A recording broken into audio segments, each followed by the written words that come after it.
Le changement climatique est-il inexorable? C'est la question du jour de notre nouvelle émission Les débats d'idées. Les débats d'idées, le lieu où on débat des sujets de société. Alors c'est un sujet brûlant et récurrent. Quel sera notre environnement climatique dans 20, 50 ou 100 ans?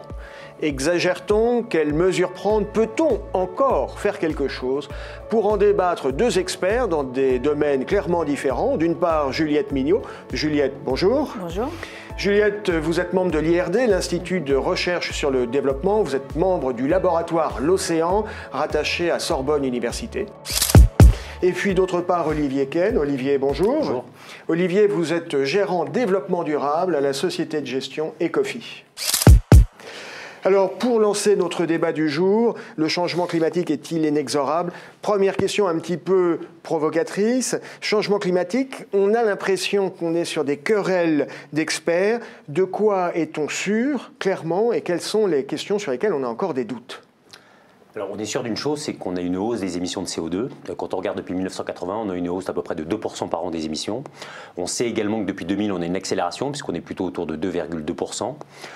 On sait également qu'on a une corrélation plutôt linéaire entre la croissance mondiale, donc la croissance du PIB, et la consommation d'énergie, donc des émissions.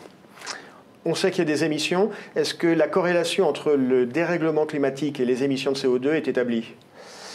C'est plus subtil que ça? C'est plus subtil. Ok.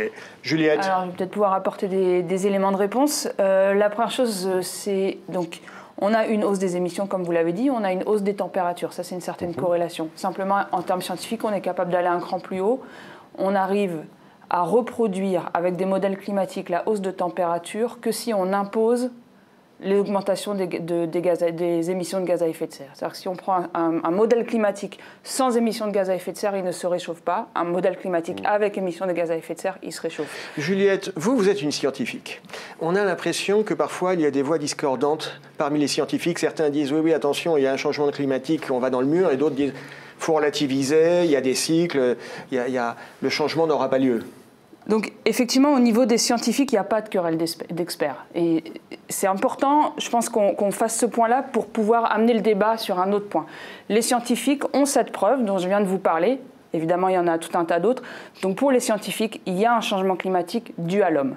Ce qui n'empêche pas qu'il y ait des variations climatiques, qu'il y a toujours eu des variations climatiques, et ça fait partie de notre métier, d'essayer de mieux comprendre quel va être le futur, anticiper quel a été le passé, quel va être le futur. Vous dites, chez les experts, il n'y a pas de querelle, parce que sur les grandes données, quand on prend le temps d'aller voir les chiffres, tout le monde voit les mêmes chiffres. C'est ça l'idée? Les chiffres et les preuves tangibles des expériences. Nous, on est capable de faire des expériences pour essayer de comprendre maintenant. Une expérience, c'est prendre un système. Si j'enlève certains éléments de ce système, qu'est-ce qui se passe par rapport à mon observation? C'est comme on va faire une expérience de chimie ou autre chose. On fait des expériences climatiques et ces expériences climatiques amènent à des conclusions. Au niveau scientifique, c'est concluant. Ensuite, sur la sphère médiatique, c'est autre chose. C'est votre métier et là, il y a plus de querelles. Ok, parce que parfois, il y a une surenchère et pour des raisons idéologiques, on veut défendre certaines thèses. Il y a du changement climatique, c'est à peu près clair dans l'esprit de tout le monde, en tous les cas, chez les experts, c'est clair. Est-ce qu'on arrive à quantifier le coût de ce changement? Alors, le coût, on pense bien sûr à l'agriculture, on pense à la santé, il y a le coût financier aussi.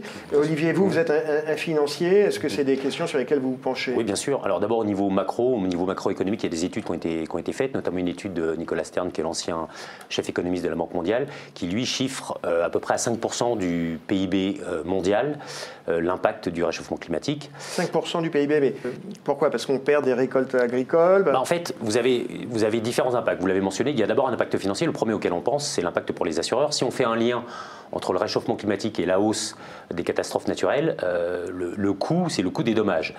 Il faut savoir que le coût des dommages en 2017 a doublé par rapport à celui de 2016. Il y a plus de 300 milliards. Voilà, ça c'est un premier coût. Ensuite, vous l'avez mentionné, il y a bien sûr un impact sur l'agriculture, sur le prix des matières premières, la flambée des matières premières, la destruction potentielle de récoltes. Vous avez ensuite un coût de la santé lié aux catastrophes naturelles et vous avez ensuite un coût qu'on pourrait qualifier de démographique ou social. D'accord. Et quand on cumule l'ensemble de ces coûts, on arrive à ce chiffre qu'on peut discuter. Mais il y a un impact. 5%, ce qui est énorme. Dans le même temps, ils ont fait également une étude pour chiffrer le coût de l'action, qu'ils estiment à peu près à 1%. Voilà. des mesures à mettre en place pour limiter l'impact. Donc c'est très clair, ce dérèglement c'est 5% du PIB et si on veut essayer de faire quelque chose c'est 1%, donc on voit qu'il y a un bénéfice. Juliette Mignot, sur cette question du coût. Donc, sur les questions du coût, c'est un peu loin de mon expertise.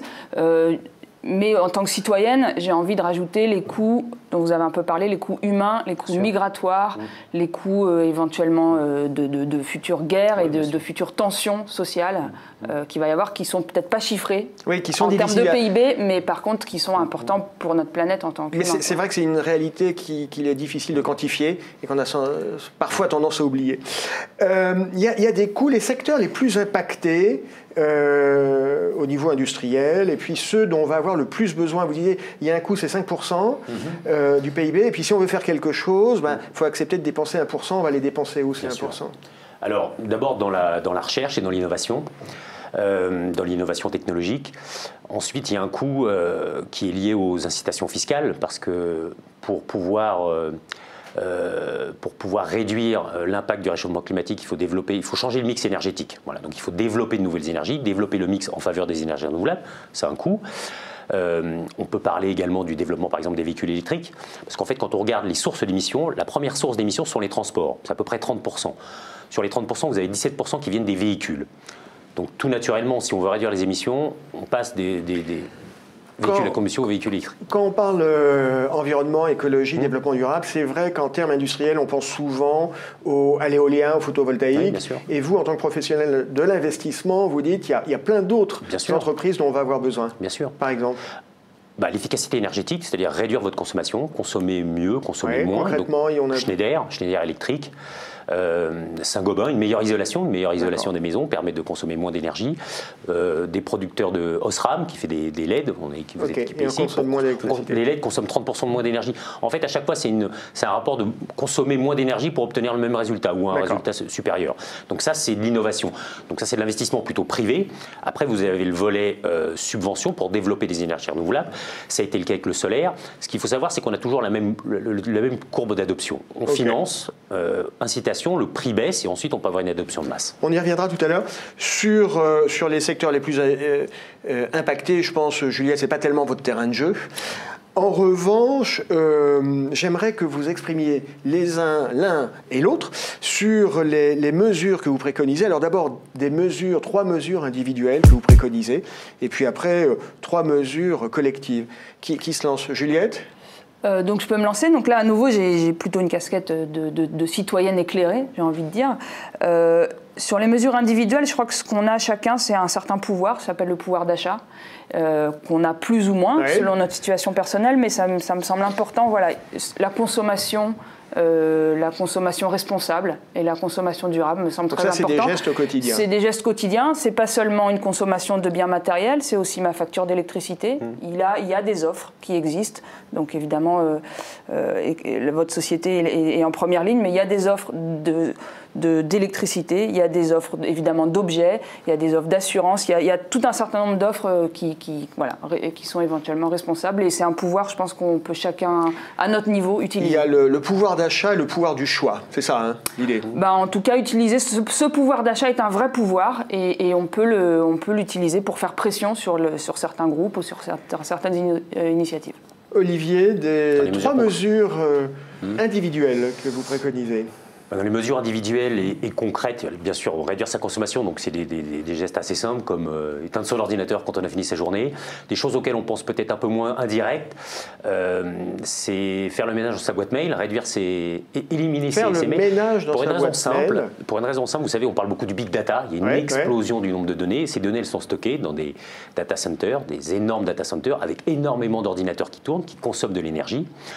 C'est là où sont stockés vos mails, là où sont stockées plein de choses, mais c'est là où on stocke l'information. Et donc en fait, en nettoyant régulièrement sa boîte mail, vous réduisez le nombre de data, donc la consommation. C'est un effet volume direct de data qu'il y a sur les serveurs. C'est une grosse source d'émissions, les data centers. Et c'est pour ça qu'on investit aussi dans les sociétés qui permettent une gestion efficace des data centers. Oui, au niveau industriel, on pense toujours à la sidérurgie comme gros consommateur d'énergie, mais il y a effectivement ces fameux data centers. Une troisième idée ou pas, Olivier? Non, après voilà, c'est au niveau.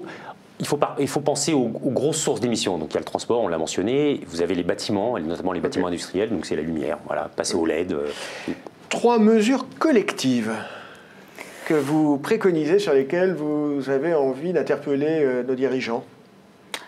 Alors justement, moi sur les mesures collectives, je ne voulais pas forcément interpeller les dirigeants. C'était des mesures collectives. Nous, en tant que collectivité, c'est commencer à avoir une prise de conscience collective. C'est justement se dire que collectivement, on va y arriver et se mettre dans la situation d'une société collective qui a envie d'arriver à ça. Et là, ce n'est pas que les dirigeants, c'est aussi nous. Mais cette fois, pas au niveau individuel, mais voilà, être un peu solidaires les uns avec les autres et pas seulement penser à sa lumière, mais voilà, se dire que collectivement, on a une prise de conscience à mettre en œuvre. Olivier ? Au niveau collectif, au niveau gouvernemental, moi je plaiderais en faveur de davantage d'incitation fiscale, notamment pour Dans quel domaine ? Les véhicules électriques, tout simplement. J'ai un peu l'impression que c'est votre dada, on va y revenir. Séquence prospective, scénario 2030. En 2030, qu'est-ce que vous voyez ? Alors 2030, c'est intéressant parce que c'est une question qui nous arrive beaucoup et de plus en plus. Les décideurs, les assureurs ont besoin et ont envie de savoir ce qui se passe en 2030. Paradoxalement, pour nous, c'est plus facile de dire ce qui va se passer en 2100. En tout cas, l'effet du changement climatique en 2100 est beaucoup plus clair. Pourquoi ? Parce que le climat, comme on l'a déjà dit, varie naturellement, de façon intrinsèque. Et en 2100, on est passé au-delà de ces cycles, de ce bruit de fond du système chaotique qu'est notre climat. En 2100, on a quoi comme certitude ? Donc en 2100, plus de banquise dans l'océan Arctique en été. C'est même quelque chose qui devrait arriver dès les années 2050-2060. C'est problématique parce que j'imagine que cette banquise, elle a un rôle régulateur sur le climat mondial, non ? Donc cette banquise, elle a un rôle capital évidemment déjà régional pour les écosystèmes. On voit souvent l'icône du changement climatique, c'est l'ours polaire sur son iceberg un peu tout seul. Donc les écosystèmes. Et puis, évidemment, effectivement, un effet de rétroaction globale sur le climat, avec notamment un effet miroir de cette banquise, qui est fondamental pour la régulation du système thermique de la Terre, et des impacts également sur nos régions, puisqu'on va avoir des modifications des masses d'air au niveau des pôles, qui vont avoir des impacts sur le climat européen. Olivier, scénario 2030, on voit quoi quand, comme vous, on est un professionnel de l'investissement ? Écoutez, nous, on se base sur les rapports d'experts. On regarde les scénarios de l'AIE, donc qui est plus à horizon 2050, avec un réchauffement sous les 2%. Après, ce qu'on essaye en termes d'investissement, nous, voilà, on croit beaucoup, vous l'aurez compris, au développement des véhicules électriques. Donc, on voit un taux de pénétration qui est aujourd'hui de 1%, monté jusqu'à 15%. Voire 20%. On voit également, on n'en a pas parlé, mais le développement de ce qu'on appelle les smart cities, les villes intelligentes, qui repensent leur trafic, mais le trafic routier, le transport en commun. On a d'ailleurs des projets intéressants. Il y a la ville de Singapour qui a lancé un vaste projet avec une société française, Dassault Systèmes, pour repenser en fait la Singapour de demain. Pour optimiser les déplacements humains dans la ville, c'est ça ? Exactement. Okay. C'est ce que vous disiez tout à l'heure. Gérer le développement climatique, c'est effectivement des technologies, mais c'est aussi des moyens, de nouvelles organisations. Exactement. C'est clair. Votre plus grande angoisse écologique, à l'un et à l'autre. Qui se lance ? Juliette. Je viens me lancer. Paradoxalement, alors c'est une question qui fait réfléchir. Donc je me suis dit, une angoisse, c'est quelque chose qui me réveille la nuit. Qu'est-ce qui va me réveiller la nuit où je me dis, ah, et là, je prends mon rôle de citoyenne et je prends mon rôle de mère de famille, en l'occurrence, qui me réveille éventuellement la nuit pour mes enfants qui habitent en France, dans un certain cadre social. C'est pas, malheureusement, le changement climatique.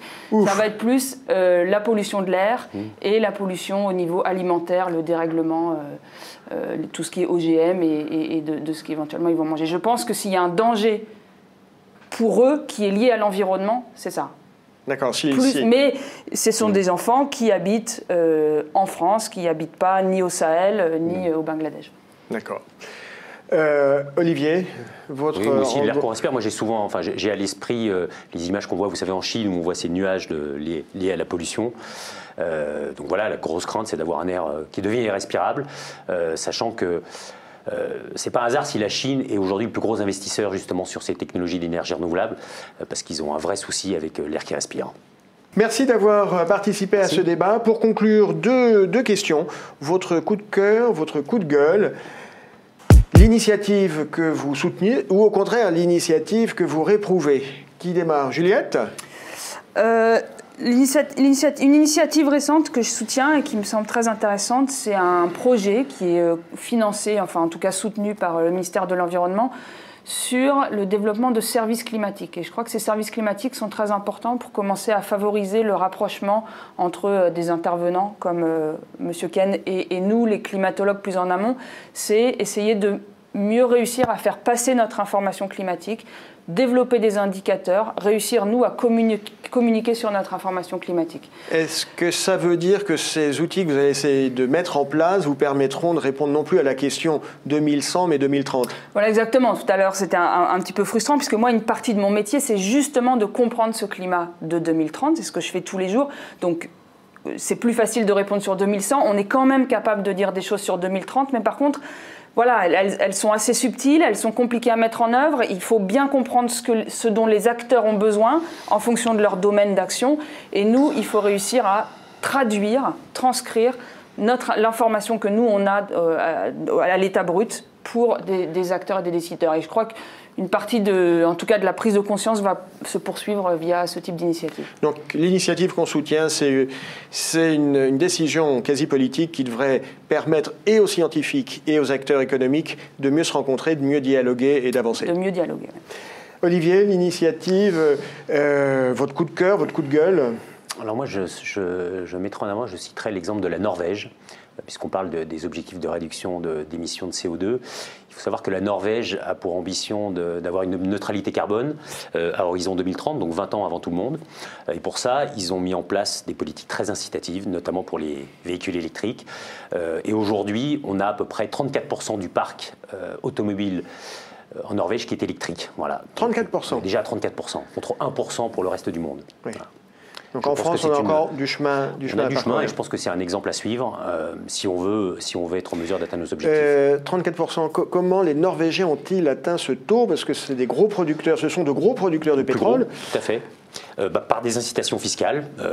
Vous avez une exemption sur la TVA quand vous achetez une voiture électrique. Vous payez moins cher votre péage, moins cher votre stationnement. Voilà. Ce qui fait qu'en fait le coût d'achat est à peu près au niveau d'un véhicule à combustion. Voilà.